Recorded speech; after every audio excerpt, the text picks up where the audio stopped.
Assalamualaikum and selamat sejahtera to Madam Nur Alisa. So today we are from Group 7 going to present about our assignment, and our group member consists three members, which is I'm Nur Adin Husna, and the rest is Nur Najla and Nur Shifaiza.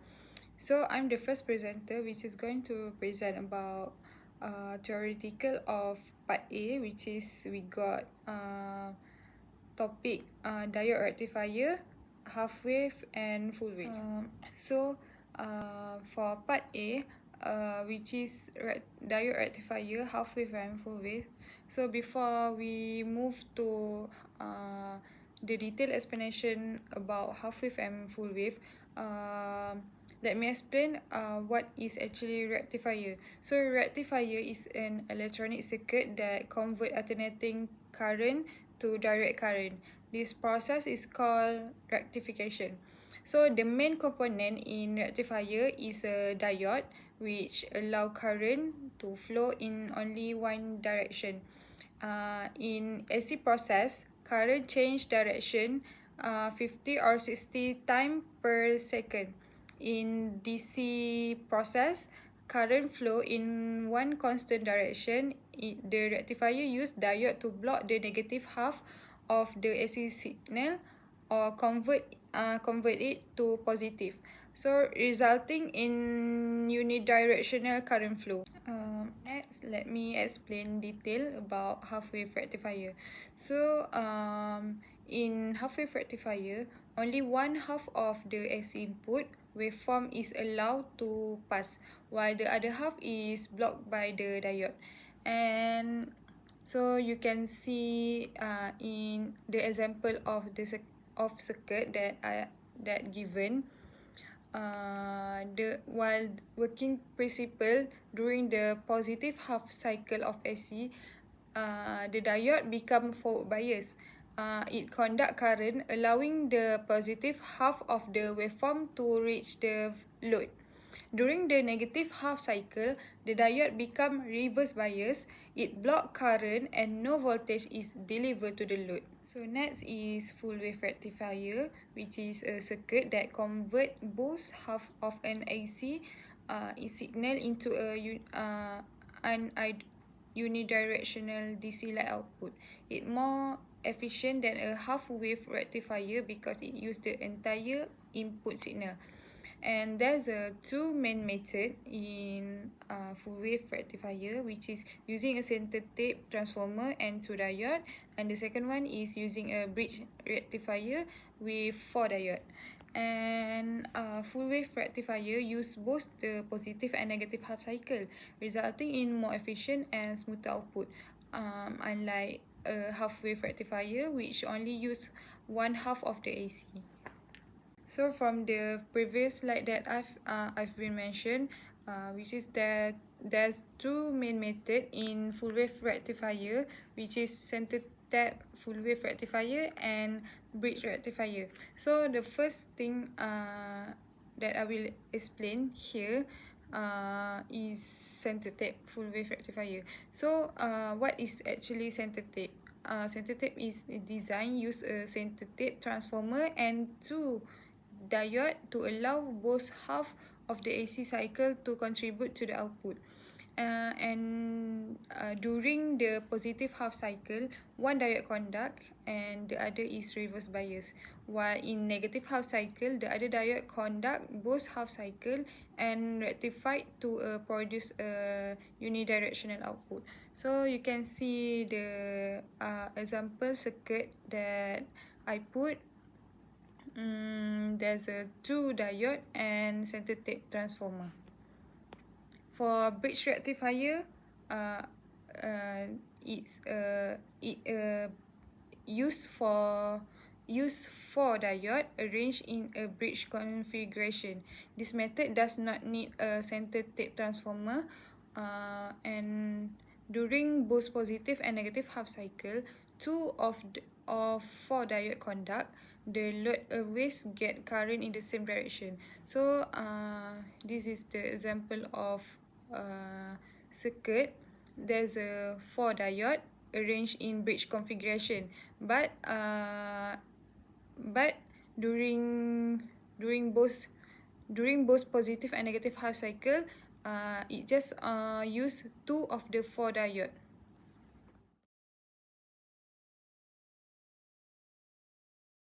Hi, my name is Norshiba Isa. So for this part, in this experiment, we analyze and compare the behavior of two types of transistor, which is first is N-channel bipolar junction transistor, or we know as BJT, and the other one is N-channel junction field effect transistor, or we know as JFET. So the goal is to understand the operating principle and practical difference between these transistors. We do this by applying the voltage divider biasing method and measuring key parameters such as voltage, current, and their characteristic output curve. In this experiment, involve both manual calculation and multi-sim simulation, allowing us to validate the theoretical result with the real circuit behavior. Okay, for the methodology, the selected component that we use in this experiment are: for BJT, we use 2N3904, while for the JFET, we use 2N5486. We use multi-sim to construct a voltage divider biasing circuit for both transistors. The design was kept consistent with the same resistor value, and supply voltage of VCC is 12 volt. For each circuit, we measure key parameters like for BJT, we measure base voltage, which is VB, emitter voltage, VE, emitter current, IE, voltage drop across RC, VRC, and lastly is collector voltage, which is VC. For the JFET, we measure gate source voltage, VGS, drain current, ID, drain source voltage, VDS. After building the circuit in multisim, we also generate the characteristic output curve for each transistor to visualize their behavior under changing input condition. Okay, let's begin with the manual calculation of key parameter for the 2N3904 BJT using a volt divider biasing circuit.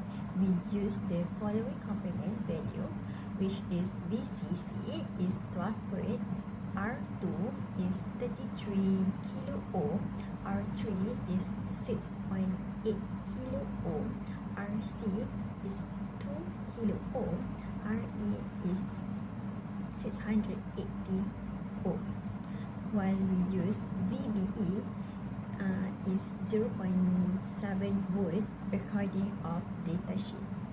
Now let's calculate each value step by step. First, we need to find base voltage VB using the voltage divider formula.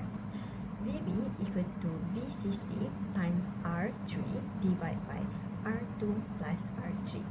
Then we will get the VB. The second, we can find emitter voltage according to first one, VB. So VE equal to VB minus VE. Then we will get VE. So for the emitter current, IE is equal to VE divided by RE. For the voltage drop across RC, VRC is equal to IE times RC. Lastly is collector voltage, which is VC. VC is equal to VCC minus VRC. After completing the calculation, I built the same circuit in multisim using the exact resistor value and a 12-volt DC power supply. I added virtual multimeter at key point to measure the following, which is base voltage, ammeter voltage, ammeter current, and collector voltage. The lastly is voltage drop across RC. After completing the calculation, I built the same circuit in multisim using the exact resistor value and a 12-volt DC power supply. I added virtual multimeter at key point to measure the following, which is base voltage, ammeter voltage, ammeter current, and collector voltage. The lastly is from the calculation and simulation, there are slight difference between the calculate and simulate value, mainly due to the internal model of the transistor in multisim, which is include more accurate real-world behavior. However, the values are very close, confirming that the transistor is properly biased in the active region. Assalamualaikum warahmatullahi wabarakatuh. My name is Nur Najlat binti Muhammad Isa. I will explain about calculation value for transistor JFET. The transistor JFET I use is a 2N4586.